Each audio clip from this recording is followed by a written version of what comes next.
എന്നാ ഞാനൊരു കഥ പറയട്ടെ. ചിലപ്പോൾ കഥയും ജീവിതവും തമ്മിൽ ചേർന്ന് നിൽക്കും.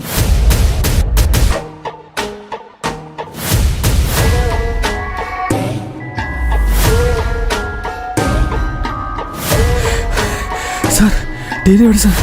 അവിടെ നീകളുടെ അച്ഛൻ ശ്വാസം മുട്ടി. പിന്നെ ആരെ പേടിക്കണം? അലൻ, എനിക്കൊന്നും മനസ്സിലാവുന്നില്ല. എന്തോ ഒരു സ്പെല്ലിംഗ് മിസ്റ്റേക്ക്. എന്റെ സ്വപ്നങ്ങൾക്ക് ചിതയൊരുക്കിയ നിങ്ങളുടെ ചിന്ത ആരെയും അതിൽ പുറത്തുനിന്ന് കൂട്ടിയത്? സാർ, അവിടെ